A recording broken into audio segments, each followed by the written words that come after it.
Salut à tous, c'est le dernier chapitre sur ce triptyque de vidéos tuto sur le montage des portes fin de chantier. Je vous propose sans plus attendre d'attaquer directement avec le détalonnage des portes. C'est parti.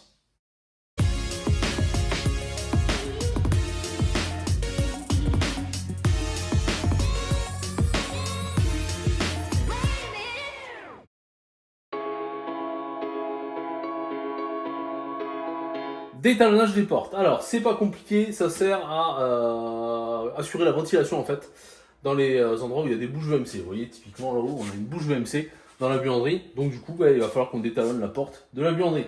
Pour ce faire, on regarde en bas de la porte, on prend une règle et on regarde 1 cm. Pourquoi 1 cm? Parce que la RE 2020 nous oblige à avoir 1 cm pour les portes des pièces où il y a une VMC, une bouche de VMC.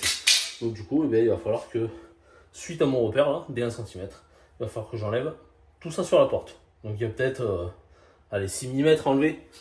Donc ça se passe là-bas, on va dans le garage, où j'ai pris une porte qui doit être détalonnée. Donc je fais mon petit repère ici, mon petit repère rouge. Vous voyez là, je ne sais pas si vous voyez bien. Voilà. Autour de la porte, je vais mettre un scotch. Parce que quand je vais découper, pour éviter que ça fasse des copeaux, que ça m'abîme la partie qui est jolie, qui est laquée. Donc je vais mettre un scotch tout autour. Et ensuite, je vais tracer. Alors, je me mets ici.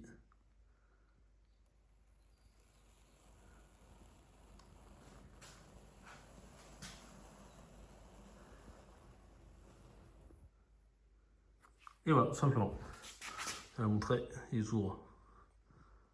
Alors à la base, j'avais l'idée de découper cette partie-là, là, hop, en trop, ici, sur ma scie table.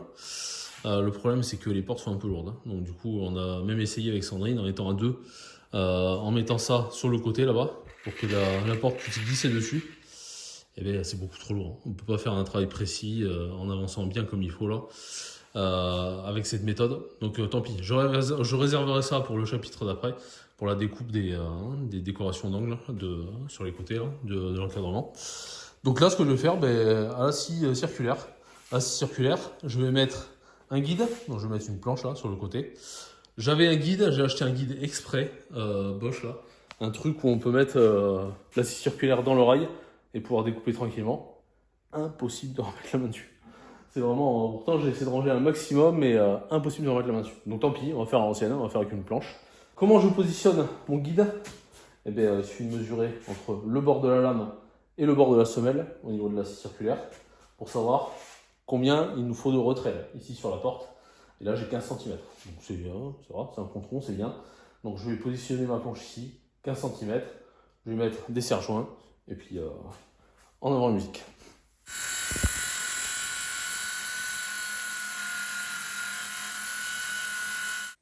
Voici ma découpe. Alors, vous voyez, c'est très propre. Hein. C'est très très propre. Voilà, la lame est quasiment neuve, donc du coup, ça me fait quelque chose de bien net. Et c'est plutôt cool. Donc, on va retirer le scotch.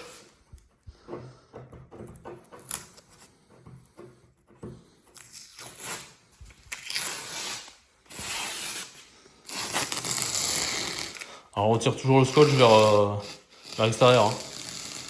S'il y a quelque chose qui doit s'arracher, au moins, ça va pas venir tout arracher sur la porte. Alors, vous voyez, hop, il y a légèrement, c'est légèrement moche, on va dire. Donc, qu'est-ce qu'on fait dans ces cas-là? Allez, on prend une petite cale, on prend une toile émerie, la toile émerie.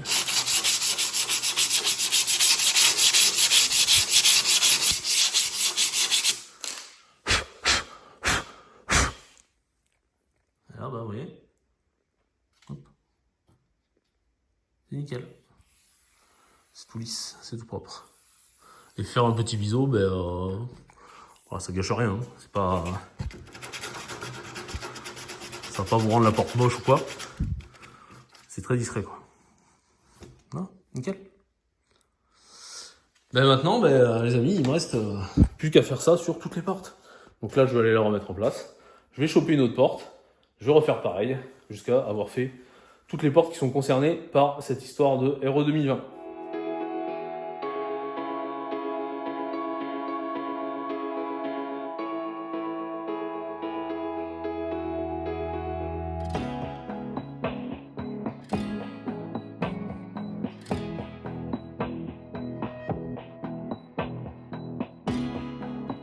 Allez, on attaque les retombées. Alors les retombées, c'est pas compliqué, il suffit de mesurer. Pour rappel, voici nos profilés, voilà, de retombées qui vont venir ici dans la gorge. Hop. Donc, la retombée étant trop longue, comme j'ai déjà expliqué, parce que voilà, il nous laisse un petit peu du gras pour nous adapter par rapport aux contraintes qu'on a sur le chantier.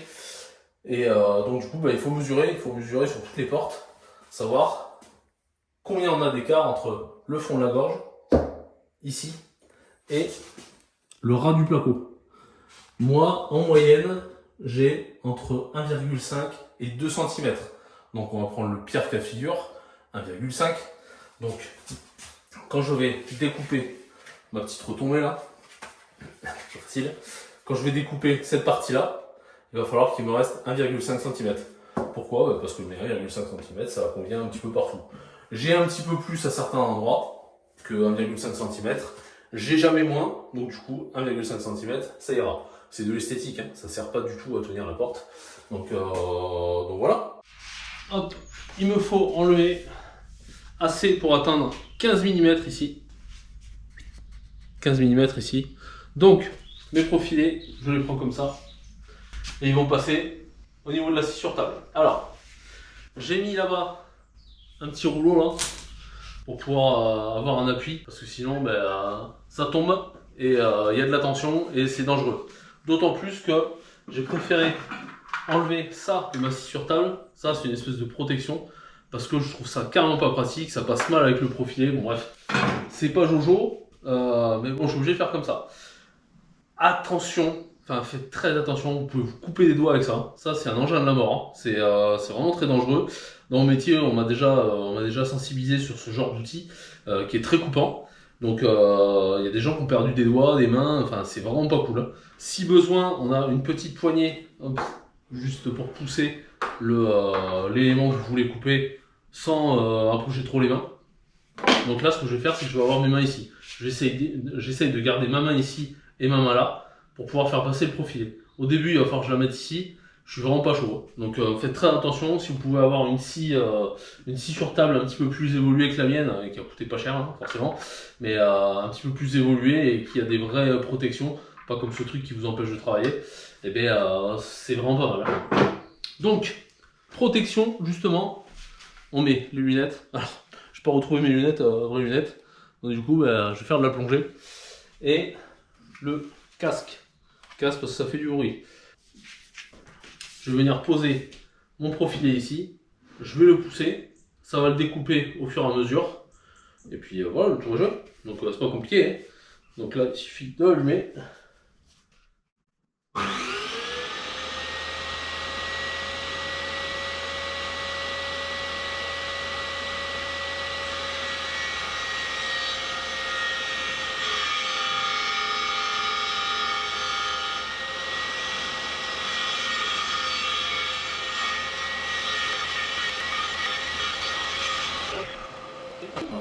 J'ai pas pris des risques, j'ai attendu que ça s'arrête. Allez, là il faut enchaîner ça sur tous les profilés maintenant.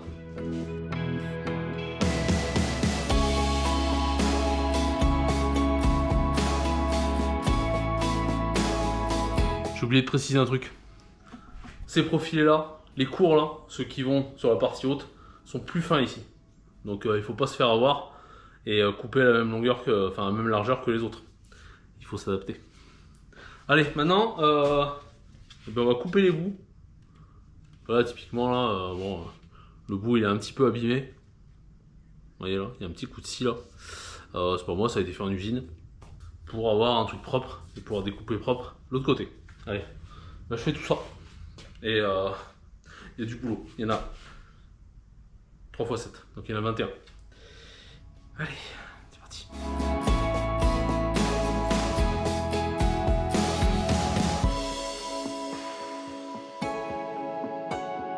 Dernière étape, donc on va mettre les couvre-joints. Ouais, j'ai décidé d'officiellement appeler ça un couvre-joint. Parce que pour moi, ça fait office de joint et ça le recouvre. Donc couvre-joint. Donc pour le couvre-joint, alors ici ce sera pas compliqué. Ça va être comme les couvre-joints de l'autre côté, quand on a commencé à mettre l'encadrement. Là, ça va changer un peu parce que nous avons les charnières, ici là, dans la gorge. On va venir se coller le couvre-joint. Et donc du coup, on va être embêté là. Il va falloir qu'on fasse une découpe au même titre que la découpe qu'on fait en haut là, pour la réserve du profilé qui est ici, quoi. Donc réserve ici, réserve pour la charnière du bas. Il va falloir bien caler en bas. Donc on va mettre déjà, procédons alors. Petit cutter qui va bien. Hop. Pour être sûr qu'on n'a rien qui dépasse. Hop. Et ici, il y a un petit peu de mousse.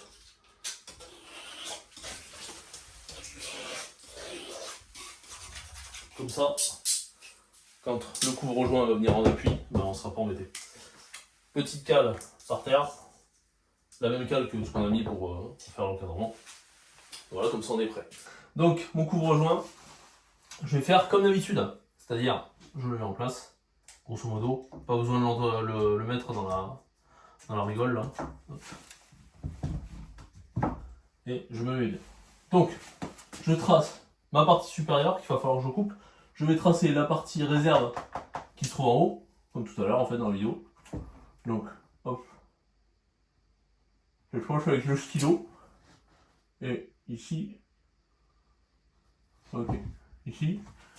Et là donc, je vais repérer mes charnières. La charnière du bas. Donc je me décale légèrement. Je mets juste à côté. Et je trace ici. Deux petits traits. Le haut et le bas de ma charnière. Pareil ici. Un petit trait en bas. Un petit trait en haut. Et du coup, mes deux petits traits, il va falloir que je découpe une partie ici. Là. Hop. Il va falloir que je coupe ici. Donc, j'ai 15 mm ici. Oui, j'ai 15 mm de profondeur qui va rentrer dans la gorge. Et de ce que j'ai mesuré jusqu'à maintenant, et elles sont toutes pareilles, c'est que en fait, entre la partie comme ça et la partie au fond, je vais vous mettre là parce que vous êtes plus près, la partie ici à plat, la partie du placo en fait, et la charnière, j'ai 10 mm. Donc en fait, vu que j'ai 15 mm ici, il va falloir que je découpe seulement 5 mm aux endroits où il y a mes charnières. Voilà, tout simplement. Allez, je vous amène avec moi sur la scie.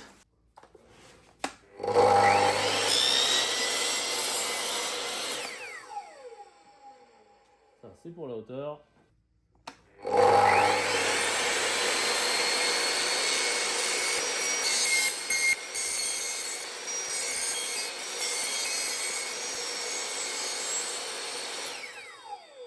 Ok. Hop.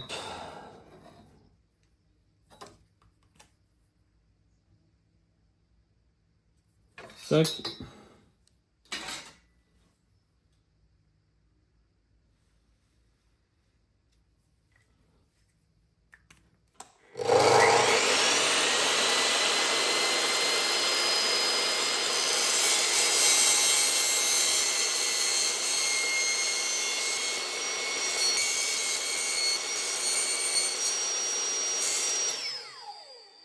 Alors vous voyez, il faut vraiment faire attention parce que si vous allez trop profond, et bien en fait votre découpe va se voir quand vous allez mettre votre couvre-joint sur la porte. Et bien, votre découpe elle va dépasser de la déco de la porte qui repart comme ça, quoi. Donc faire très attention de ne pas aller trop profond. Voilà, c'est pas mal. Bon allez, on va passer un coup de nettoyage, un coup de petite balayette là, comme ça c'est propre et comme ça notre mastic et notre colle qu'on va mettre ici respectivement, et ça adhérera bien à mon couvre-joint. Colle.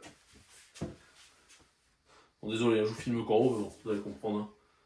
Pareil pour le bas.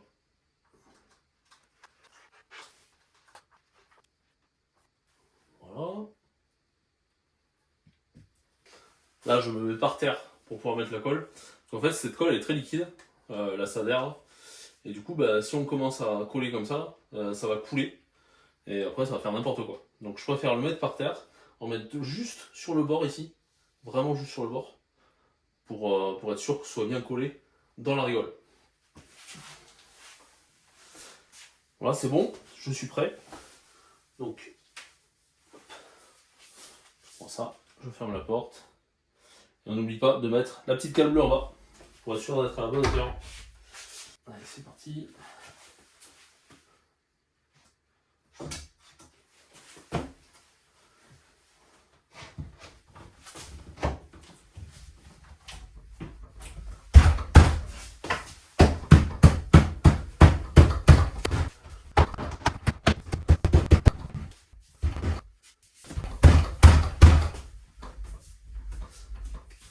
Voilà. Vous voyez, c'est assez costaud à mettre. Hein. Il faut bien le mettre. C'est un petit peu plus dur que l'autre côté. Mais voilà, stop. Hop, je vous montre. Vous voyez, on voit légèrement, très légèrement le jour, là où j'ai fait ma découpe. D'où l'importance de vraiment pas aller trop profond. Et en haut, on la voit pas.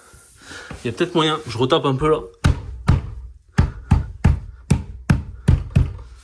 Et là, on le voit plus, c'est nickel. Ok, donc là il faut faire attention que ça reste bien propre tout le long. Hein. Ça reste bien plaqué. Et voilà, c'est terminé. J'ai mis ce couvre-joint là. Donc voilà, ma porte est terminée. Réglage, poignée, couvre-joint, tout est top. On voit pas mes découpes. Ici sur le côté, je plaque bien de tous les côtés. Enfin voilà.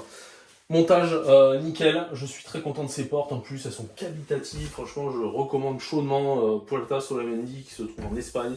Je le redis, ils n'ont pas que du blanc, hein, sur les goûts et les couleurs. Mais ils ont aussi des couleurs un petit peu plus chaleureuses, bois. Nous on avait peur que ça fasse un petit peu redondant avec le bois par terre. Voilà, on va pas revenir dessus, mais franchement, je conseille chaleureusement.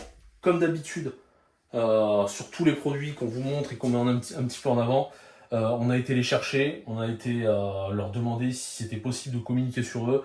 Et on leur a dit qu'on fera un retour sans concession, qu'on n'allait pas forcément les mettre en avant si les portes n'étaient pas qualitatives. Là c'est le cas, donc on en profite, on les met en avant, donc n'hésitez pas à aller voir leur site internet pour les coloris qu'ils ont, etc. On recommande chaudement. Les amis, on va se dire au revoir maintenant. Si, juste un petit truc que je vous ai pas montré ici. Les petits caches des charnières. Et ouais, ça fait toute la différence. Ça fait la finition, c'est nickel. Donc les amis, n'hésitez pas à mettre un petit pouce vers le haut si vous avez aimé ce contenu. N'hésitez pas aussi à poser vos questions, ça se passe en dessous dans les commentaires. N'hésitez pas, j'hésiterai pas moi non plus à répondre, à vous répondre s'il y a des zones d'ombre un petit peu dans cette vidéo, des choses que j'ai peut-être pas abordées, je sais pas. Donc voilà, ça se passe en dessous et n'hésitez pas aussi à vous abonner. Il va y avoir plein de choses sympas qui vont arriver. J'ai la série sac de bain à finir, j'ai la série plomberie à finir, j'ai plein de choses à faire. Il va y avoir de la déco qui va arriver, ça va être chouette. N'hésitez pas à vous abonner pour ça. Les amis, on se dit à la prochaine. D'ici là, portez-vous bien comme d'habitude. Et puis nous, on se dit...